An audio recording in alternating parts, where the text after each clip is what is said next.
Hey there, welcome back. This is Mrs. J.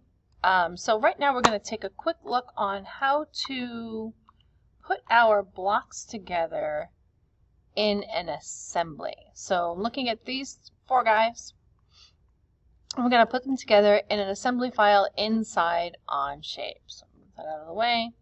If you come to your Onshape dashboard and your main dashboard, locate IED folder, locate your assembly file, and then you should have four blocks that look like this in here.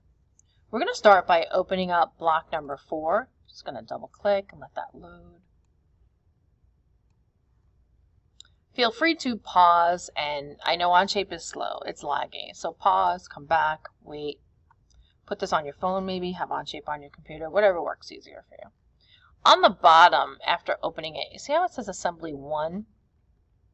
If you've already tried it and you want to do a new one, you could ignore this, come over here to the plus sign and create a new assembly. But I'm just going to go ahead and click on Assembly 1. It doesn't matter how many you do. It doesn't mess with your parts, it just moves them over. Sometimes it takes a very long time for this to load. You'll see a round circle going around. But if you see this dot, you're good. If it keeps staying with the circle moving and it doesn't load, just come back and start a new one, create assembly, and eventually they'll all load. Okay, top left, we're going to insert. And because we opened up our block, it's going to populate for us under current document. Come down to part 1 and click it. If it gives you an error message that says there have been multiple changes since you've done this part, you just want to click, there's a little line that has a hyperlink, just click it, and then it'll come up with like a V1. Click create and you're good. Okay, so it might come out small, might come out large. You can zoom by using your scroll wheel on your mouse. So you want to just left click to place it. If you needed more than one, you just continue and click, but we don't. So I'm going to hit escape. I've got my block. I'm going to scroll out.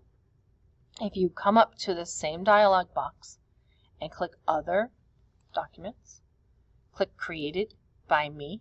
You can use any of them, but Created by Me gives you what you just did recently. So it makes it easier. Find the tall block, click on it. Oh, here's the error message. It says there's been 3 changes. It could say 5, 10, whatever. Click on this, and then just let it do what it wants to. Create a version 1. You can rename it. It doesn't matter. Hit create. It just means, hey, you keep changing this. Which one do you want? So you're good. Click part 1, and then raise it a little bit above where you're working. Don't put it right on it. It'll just make you crazy. Left click, give it a chance to load. Okay, so they're in there. You could bring in all your parts at once. You can do them individually. I like to do them individually because it confuses me spatially. Click the green check mark. There you go. Now, to put these together, we're going to use one constraint called planar constraint. We're going to rotate by right-clicking and rotating.